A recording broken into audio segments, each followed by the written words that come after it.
Hello and welcome to day 2 of Meet the Disruptors, our free online events exploring key market challenges, brought to you by Ditto, the B2B tech marketing practice. Thank you for joining our panel discussion, Invenica, Meet the Team. This afternoon, we'll explore how telcos can go beyond the edge to explore decentralized digital identities, digital communities, adaptive cybersecurities, the Internet of Things products, and enhanced customer experience. We've got a great mixture of slides and innovation to take us through our journey when Invenica leading the way in emerging technology and innovation. So first, some introductions. I'm Mike Wilson. I'm the CEO of Ditto, and I have the absolute pleasure of moderating today's session.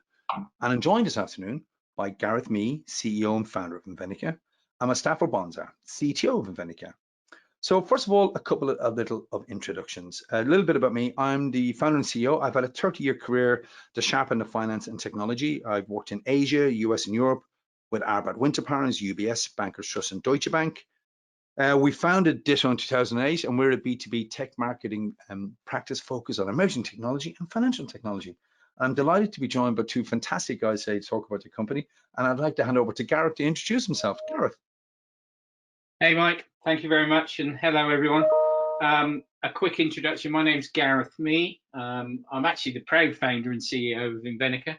A little bit about Invenica. We're an emerging technology systems integrator and consultancy based in London, but with a team and customers distributed throughout Europe and further afield. We have some 15 years of experience applying innovative technology to help our customers achieve their business outcomes, overcome their challenges. And myself, with over 20 years of IT business delivery experience, I'm responsible for the strategic and commercial direction of the business. Fantastic. Thank you very much, Gareth. Pleasure to have you. And I'd like to hand over to Moustafa. If you can introduce yourself and your background, please, Moustafa. Thank you, Mike, and good afternoon. My name is Moustafa Bounasser. I am the Chief Technology Officer at Invenica, where I'm trying to use 14 years of experience in large consultancies and small startups to help our clients in industries like financial services, media and telecom, and the trade industry to transform, differentiate, and innovate. At Invenica, we are heavily involved in the discovery, creation, and development of new innovative products and solutions that we aim to launch to market as well and help save costs and time to our client, as long as some of our client issues using SaaS and PaaS models. Beautiful. Thank you very much. Well, guys, I have to say good afternoon. It's a total pleasure to be moderating today. And what a great afternoon. We're kicking off a fantastic series of webinars. We've got this session now with Gareth and Moustafa. Then we lead into a great session of In the Market that Michael Imeson from FT Live is moderating with Concord and Siemens. And then we round off with Vodafone with an in-action series. So a note to the audience, this webinar is being recorded and you can enter any questions you have into the chat room there under GoToWebinar side panel. My colleague Hayley is on a sliders and faders. Hello, Hayley. Good afternoon, even, Mike. Hi, Hayley. So if you drop any questions or anything into the chat room, Hayley's going to gather up all your questions and we'll interrogate the guys as we go. We'll also be stopping this session at about 2:40 and we're going to head across to our digital hangout. So if you fire up a separate browser, put in ditto.tv/MTD, that's short for Meet the Disruptors, MTD. You can meet Gareth and Moustafa in person. We can have a chat with Hayley. We can hang out there and also have a chat with them there about any questions you might have. So look, let me just explain a little bit about the format. We're going to kick off the afternoon with some of the drivers that led to the founding of Invenica. And it's going to get Gareth's great insights from his 20-odd year career of why Invenica and why now. Then we'll look at the emerging technology that Invenica use and how they solve particular business challenges and problems of those. We're going to double click on some particular client projects and technology aspects that Moustafa and Gareth are working on now. Also, we'll have an eye to the future. We'll have a little think about the Invenica mission, plans for what next. There will be some time, as I say, for questions. We will head off to the digital hangout too. I will ask you guys to sum up one closing comment. So I think before I kind of dig into it, I just kind of want to set the scene. You know, technology is happening at pace. You know, the world is being eaten by software. And even the edge is eating the cloud. So how do you get a bearing and navigate with a partner that can steer you through this? You know, and we're so delighted to work with Invenica, who I've just name checked, you know, Siemens and Vodafone and Concord, but a firm that is GB PLC, UK centered, London based, working globally, helping firms solve and navigate these difficult times with really cracking technology. And we're all about technology and innovation at Tisha. So it's really a total pleasure to host this afternoon and to close off our Meet the Disruptors 2-day industry event with Invenica. So without further ado, I'm going to first turn to CEO and founder Gareth Mee. So Gareth, why the industry drive is leading to Invenica? Why Invenica and why now? What's the story? Thanks, Mike. I can't quite believe that this story actually starts 20 or 15 years ago, to be honest. But in the days before Invenica, when I was actually working as a commercial lead for a established IT resourcing business, I actually built technology teams for my customers. It was then actually that I actually found I had a talent for attracting some of the best tech and delivery talent in Europe. And I was actually very privileged to build a team of innovative, forward-thinking and dedicated people who were all passionate about solving customer problems and building new, exciting products and services. And it's really here that, or there, that Invenica was born in 2005. And I'm still very blessed to have a large part of this core team either working for me directly or actually now working as either technology partners. They've founded and started their own businesses, and we use them to either provide products that we integrate into our solutions or development capability in specialist areas. So, or indeed, they may be our customers. So, yeah, I mean, when you think of 2005 in kind of millennium terms, if I was explaining that to one of our sons, the day before the iPhone, the first iPhone was 2007. If you just think of the technology changes, 2005 was astonishing, you know. Yeah, so I've had consultants that have been customers, partners, customers again. You know, it's quite an interesting journey. But you know, this team was quite exceptional, really. If I look back, it was a team that was responsible for building some of the first digital platforms and communities, and dare I say ecosystems, because the whole world is talking about ecosystems right now. We built some of the first digital ecosystems across the telco media industry, gaming, travel and leisure, and trading. As is critical today, there was a demand from our customers and these industries for us to be flexible, agile and nimble, and actually to support the product teams with innovation, ideas and feasibility, and to create with pilots and proof of concepts to actually show what a product or service looks and feels like before it even gets anywhere near production. And I'm quite proud to say that we were doing this, we're still doing it today. And in fact, we were doing this over 15 years ago. So yeah, that's a yeah, it's super. No, and look, I know you're passionate about emerging technologies and the adoption from whether that's IoT or blockchain or artificial intelligence. Identity is a key thing for you too. I know we're going to touch on all that. Just maybe before we turn to the next slide, just for our audience, your mission and your plans for the future. And here we sit, kind of June 2020. It's been an extremely busy time for Invenica because you guys are digital natives. So I know you're super, super busy with all your clients out there. So what, if you can predict the future, what are the future plans out there for Invenica? Well, I could talk to you a little bit about our mission, which I don't think has changed. You know, we're a very proud business. We're proud to be at the forefront of emerging tech and innovation. And we're very proud that we're solving business problems, you know, that the business problems 15 years ago are different to those today, but we're still helping our customers solve those problems.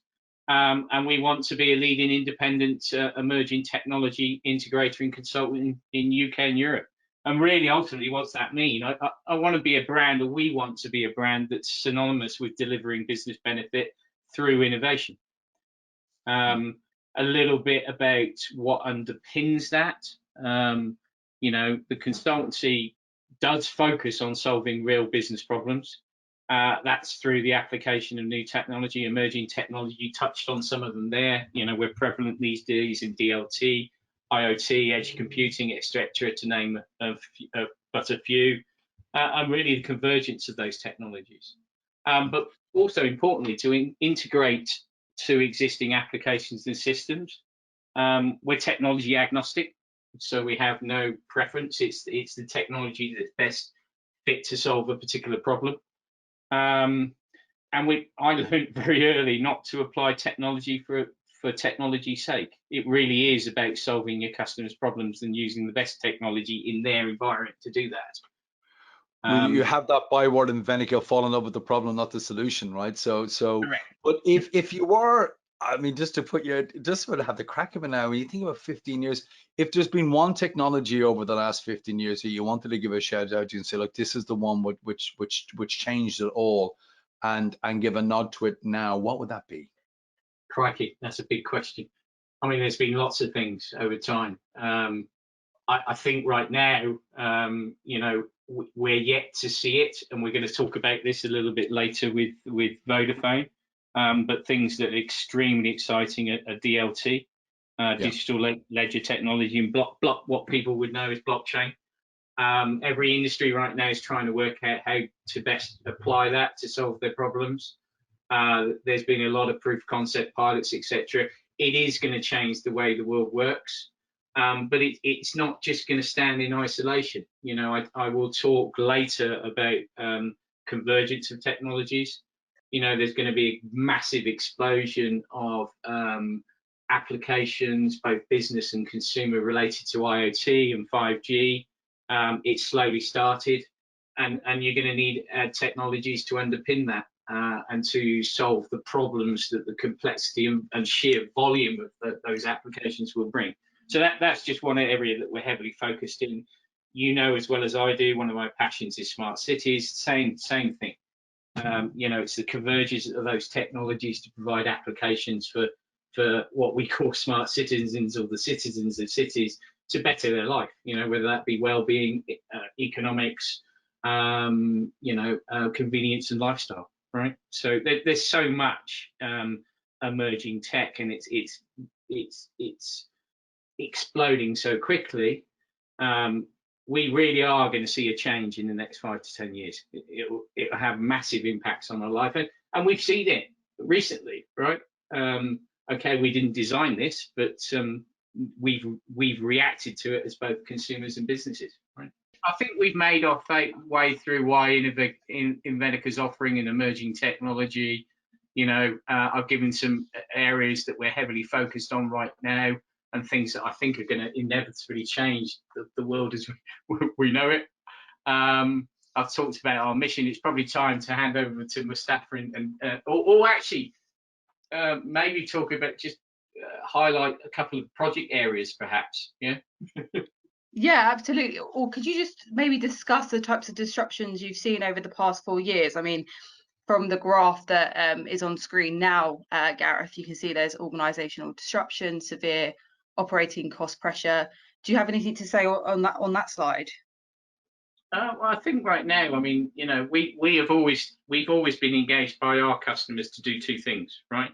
Ultimately, that's improve operational efficiency, reducing operational costs. In fact, that leads me nicely into a project example around customer service and conversational AI, which I'll come to in a moment. And the second thing is to help deploy, again, efficiently and economically, new products and service, right? Coming back to the former, and I touched on conversational AI. This is an area that I'm particularly passionate about. You know, we've done a lot of work with clients to automate and improve customer service using virtual assistants, and I'm actually amazed that we have technology today and virtual agents that actually have a pseudonym that can talk to a customer in free-flowing contextual conversation and actually resolve the vast majority of their queries. But that's not just about about the results for our end customers, and those are significant. You know, significant savings in operational costs. You know, improved task completion rates for customers and for the business, but probably and singly most importantly, improved end customer satisfaction. So our customers, you know, and you know, that is probably one of the most amazing things about this technology. And I love the work, I love watching the work that our teams do to improve the end user journey as they grow in terms of adoption. So one of the key challenges, which I'm going to talk about later, is actually getting the end user, the end customer, to adopt this technology. But for a business, you know, we can see up to 60% operational cost savings. We can see task completion rates 87% plus.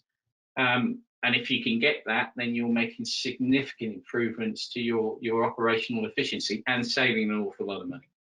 Just if you don't mind, just to add to Gareth's point here, I think this slide is illustrating a lot of problems that our clients are suffering from today, and we do recognize that, and we spent a lot of time and effort actually promoting cloud strategies or mobility strategies, building digital platforms for them, as Gareth alluded to help them improve efficiency internally or cut down cost of either operation or the technological cost of maintaining an infrastructure, for example.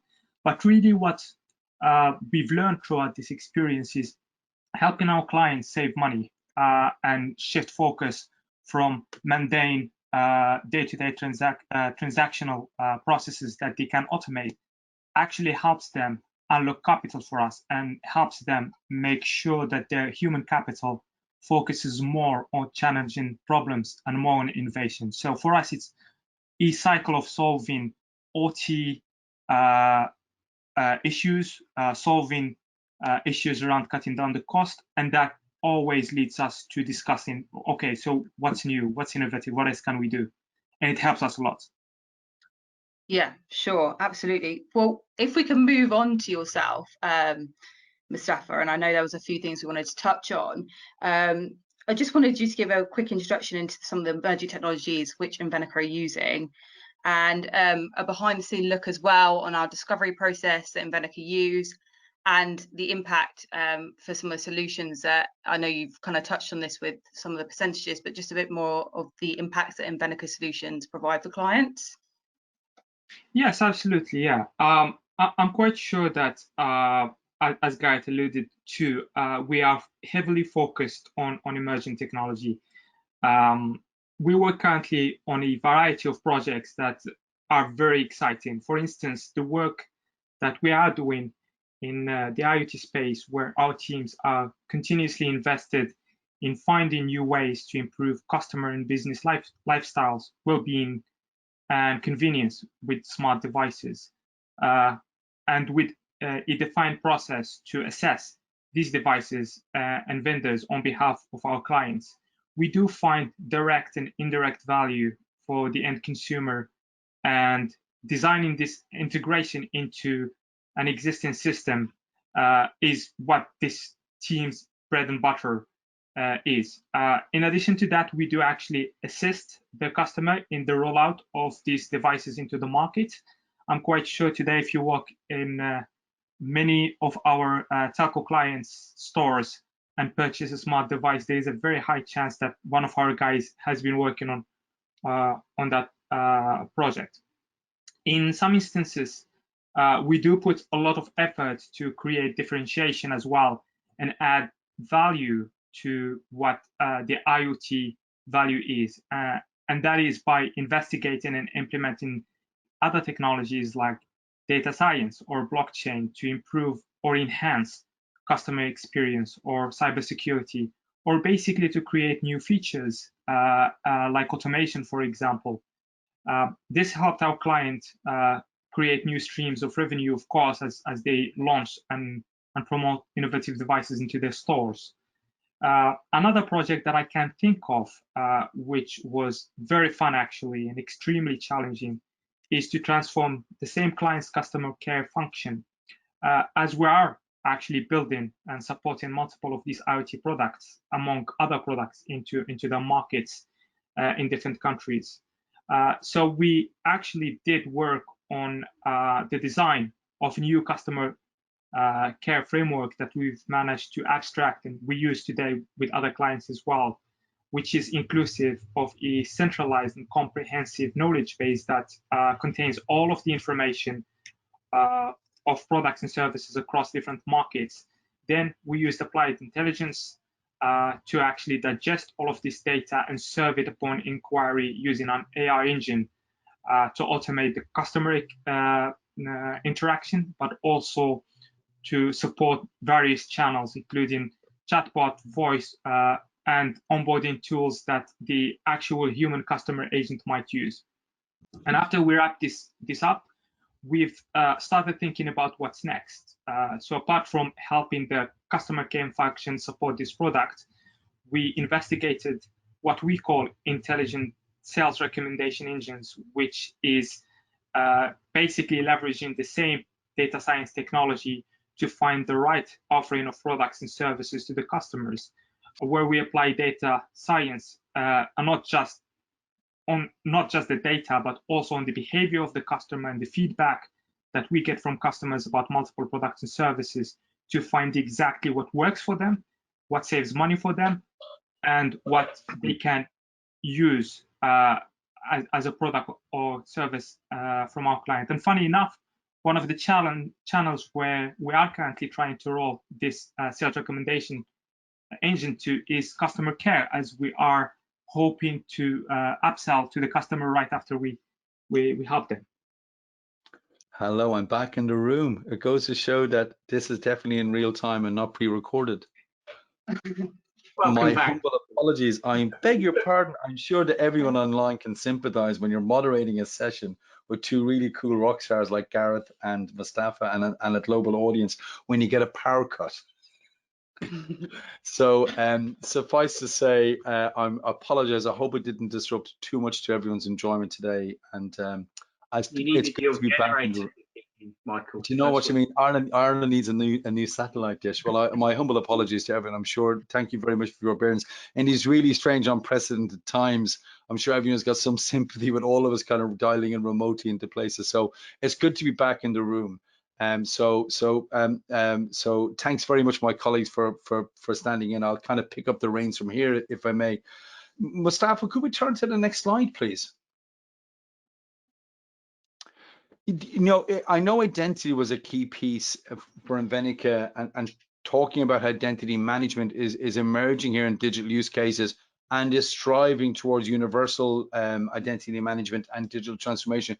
Could you just share with our audience and elaborate on why this is fundamental and some of the things that's catching your eye in this kind of front of newspaper arena?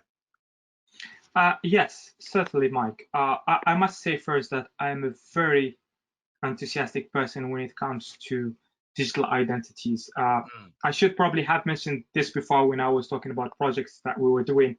But in fact, this is one of the initiatives that we started with one of our clients, where we have helped several divisions within the same client to unify their digital identity agenda and strategy, which helped them ensure compliance with GDPR and the proper use of a customer-centric identity to enable secure access to their accounts across a variety of products and services in a very easy and flexible use of unified identity. I think this actually helped us take it a little bit further as we understood more how identity functioned within a large corporate that has over 1,200 products and services. So internally, we've made extra effort to capture all of these learnings and improve our digital identity solution, which now comprises not only of modules to help ensure compliance or access to products and services, but also a decentralized module that ensures that the personal information is owned and controlled by the customer in their own devices and is validated by an ecosystem of businesses to whom the user subscribes to access their products and services. We actually so for example here, Moustafa, there's a third-party company. It sets us up as a service. It can be the honest broker that you can subscribe to. It can handle all the credentials with all the kind of banking and different telco service that you want. That's a kind of future state. Yes, absolutely, bang on, Mike. We do recognize that a lot of our clients have capabilities to KYC customers and verify the customers. And I think probably big firm techs like Facebook, for example, or Google started doing this with their easy access using Facebook, where you could create your account or log in into a specific platform. So what we ended up doing is putting something similar into a decentralized ledger, and that helps smaller startup companies to access the same capabilities to KYC their customers rather than reinventing the wheel. And that was as simple as being part of this ecosystem. I think what sets us a bit different is what the blockchain technology brings to the table. So the ability, for instance, to control who is the information being shared with and who is validating the information within the ecosystem is something that was very important, not just for us, but for the customers that we've done tests with. We ensured that the personal data is exchanged privately, peer-to-peer in the background, so nothing is put into the ledger, apart from tags that tells us who is sharing data with whom, and to securely as well ensure that the transfer of data between e-customer and business aligned with GDPR, aligned with the best practices of cybersecurity.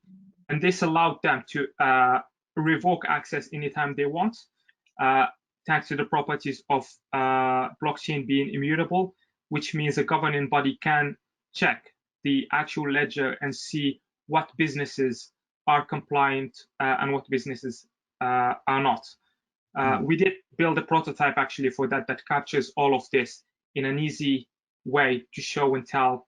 And we are running a lot of sessions to converse with our current customers, but also with new customers in the hopes of building this ecosystem.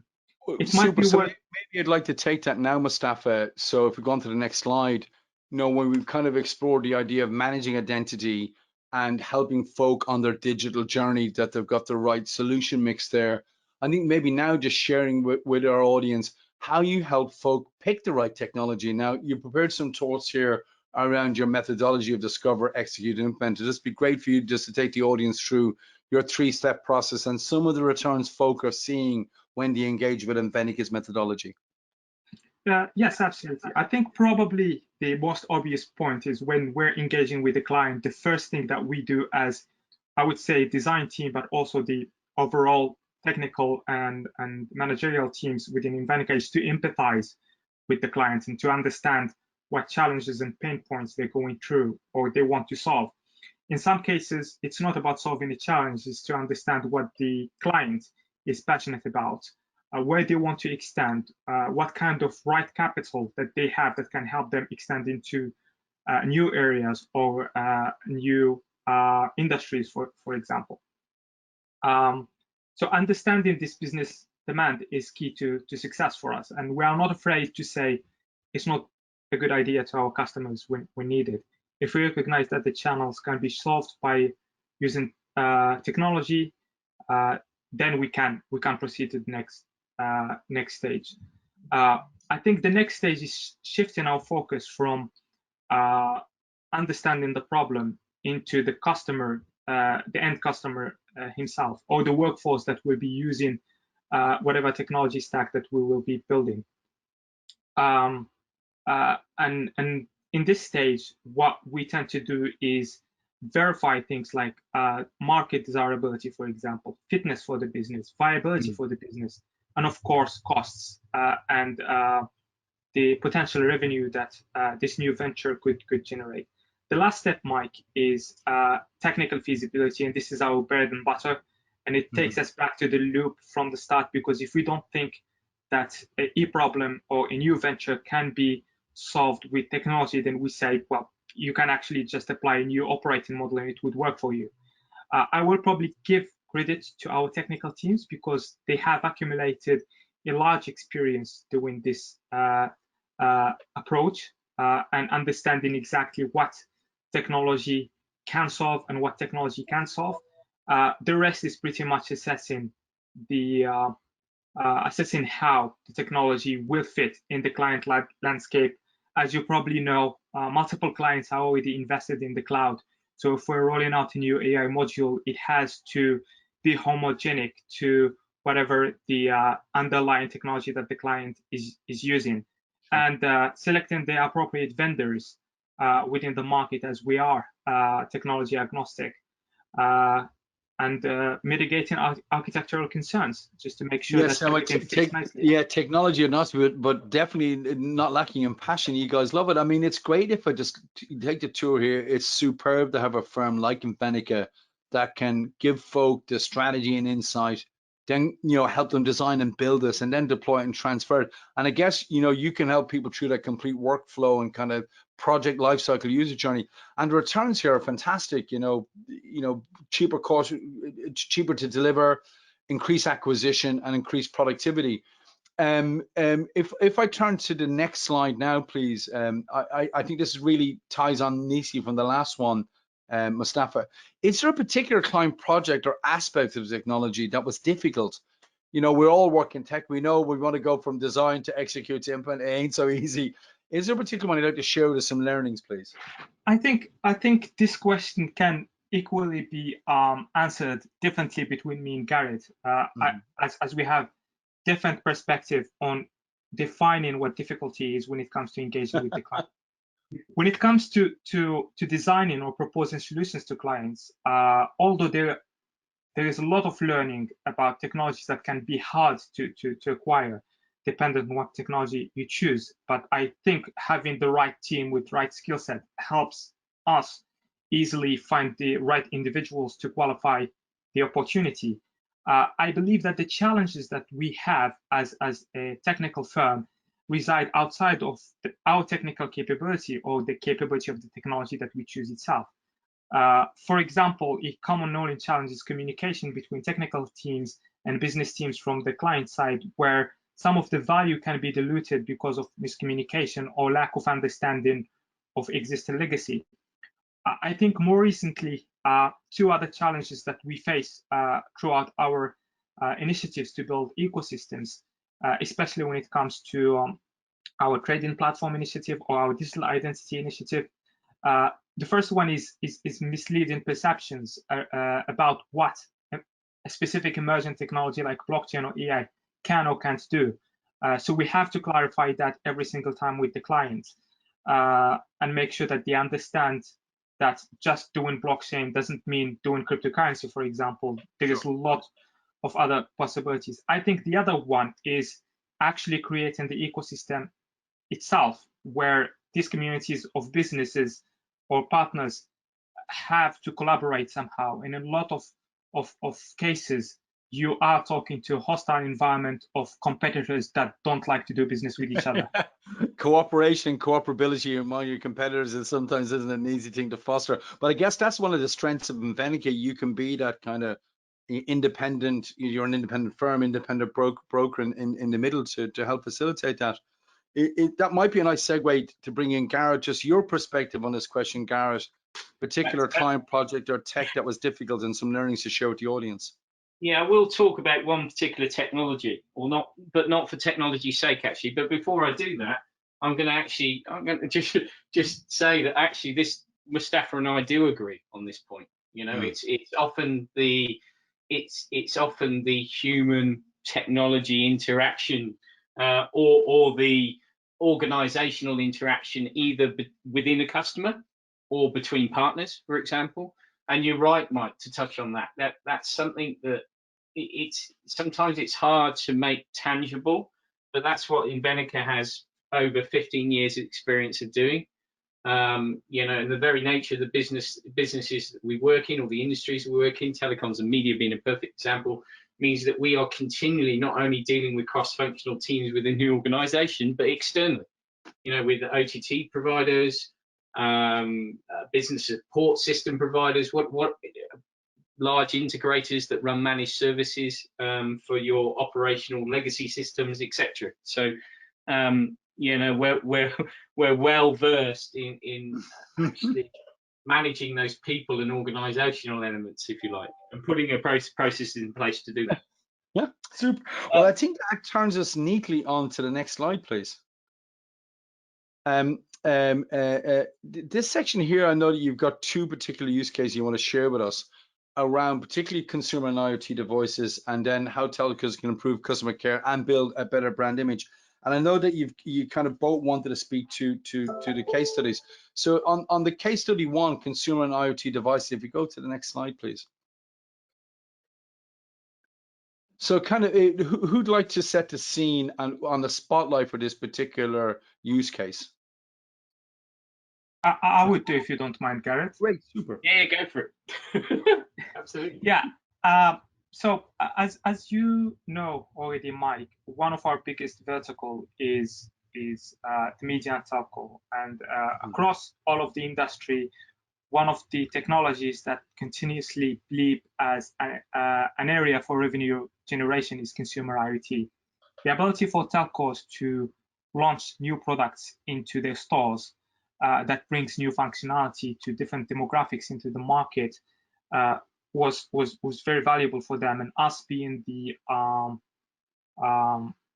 innovative supplier or partner to them put us in a very unique position where we help them design how launching new consumer IoT devices would look like, but also what are the suitable devices and vendors within the market to partner with and bring them into an ecosystem of IoT around our clients' IoT platform. So we've spent quite a lot of time looking into devices like smartwatches for kids, SOS bands for the elderly, multiple trackers for luggage or any asset that you might lose, trackers for pets, for instance, smart alarms, smart home initiatives. And the moment we start integrate, it's a quick return into investment, because what it means is you could walk into a shop, buy yourself a new device with a new plan, and just go to your home and start using it. I think what made us different there is our ability to centralize everything in one application, where you could manage all of these devices from your phone, but also add some functionality on the cloud using AI that facilitates the use of these devices. In some instances, provide tremendous insight to the customers using them. Sure. Now, I know I'll just say to everyone online, our audience, if you head to the show notes and head to the Invenica website, there's some great use cases that folk have put together. And also, Gareth, you're a great talker yourself on smart cities and smart citizens, which disconnected where we're living in, which brings us nicely, I think, to the next use case, which is looking at telco brands and improving customer services. And I think, Gareth, it'd be great if you could just chat through positioning this particular use case. I'm gonna change this a little bit, because Moustafa has already talked about this use case, and I've alluded to it. You know, we're doing an awful lot of work in customer service and customer care, and the automation of customer care operations, effectively to drive savings, but more importantly to drive customer satisfaction for the end user. Moustafa's talked about the work we're doing with some large businesses, and effectively implementing assisted AI to help agents make better informed decisions when they're talking to end customers. And I've talked about automation through conversational AI and the implementation of you know, conversational virtual assistants. So we've covered that off earlier. I wanted to take a segue, picking up on the case study that Moustafa was talking about earlier, and indeed, Mike, as you just mentioned, my passion for smart cities. And I wanted to talk about something that we're doing in that space right now. It's an extension of consumer and business IoT. We're actually currently working with a smart wall manufacturer and various property developers. In fact, an award-winning smart wall manufacturer with a series of patents on their actual the walls that they build. But we're actually assessing and defining and indeed integrating sensors and smart devices into these smart walls and ceilings for both residential and commercial properties. So, and some of the devices, you know, quite simple. They're smart plugs, light bulbs, alarms, thermostats, and quality air sensors, etc. And in fact, we've even assessed windows that generate renewable energy. Wow. So, you know, these, and as Moustafa's already alluded to, these devices can be linked to your mobile phone. perhaps even through an embedded smart hub, along with an associated 5G or Wi-Fi plan provided by an operator or broadband provider. And that actually allows the homeowner to control the various devices remotely, or in fact, they can be automated to take actions based on environmental factors, air quality control being a very topical point, or homeowners' preferences or behaviours. You know, how do I like my environment when I come home from work? Simple things like that. Fabulous. I think that's super. I think actually probably leads us fantastically into the next closing segment of the panel discussion. Next slide, please. Is just particular stuff that's coming down the line. We heard the kind of the smart IoT integration into different substances, walls, ceilings, smartphones, technology. Is there anything else? Maybe I'll turn to you, Moustafa. Just a minute from you. How exciting stuff coming down the line you'd like to share with the audience? Yes, I think what Gareth has been speaking about, I will probably just add something, because he mentioned building smart walls, and I think a lot of our audience will think, okay, so this is brick walls. Actually, these are walls that are built in a factory somewhere, and you can assemble the entire house in about 10 days. And the goal is to put the relevant technology into ceilings, into walls, and make sure that once you assemble the home is already smart and connected. And it's easy for you to leverage what the IoT sensors within these assets can do to you. And it's something that we're really looking forward to. In addition to that, one of the things that we are currently doing is promoting digital banking transformation within the telco industry, as we do recognize that it is an industry that can easily start creating new value using financial services. And indeed, we started doing some pieces of work as we are trying to assemble or create small pieces required for these organizations to transform. We're doing work in regards to reconciliation, to PSD2 compliancy, billing and invoicing, loyalty programs, and even insurance. I think the other ambitious project, which is the biggest one we are doing right now, is our trading platform, where we are trying to create an aggregator for multiple products and services that are aiming to digitize or automate the end-to-end trade process and create a global marketplace that bring traders around the world together. So yes, a lot of things are happening. Wow. I would say a lot of IoT, a lot of blockchain, a lot of AI. Fantastic. And Gareth, just your additional thoughts on something exciting that's happening now, coming down the line. There's a lot happening there to share with you. I'm not sure I can cope with anymore. No, there's a lot there. But just coming back, actually, Mike, because I know, like me, you're very passionate about smart cities, but more about what it does for citizens. And we've talked about this a lot this year, right? And just coming back to the smart walls or smart ceilings and smart buildings piece, right? Of course, there's a massive economic driver for our partners or our customers, right? Because if you add these devices, ultimately adds values to the walls. You know, there's some research saying that if you add IoT technology, the value of building components are estimated to grow between 10 and 15%, which is great news for them and great news for property developers. However, I'm really hopeful that we might see a world where the creation of data and insight from these devices will fuel secondary markets. So, you know, we've touched on this before, secondary markets for energy, secondary markets for insurance, health, government services, and where perhaps in collaboration with city councils, government property developers can actually reduce the price of property through revenues or shares of revenues made through these secondary services.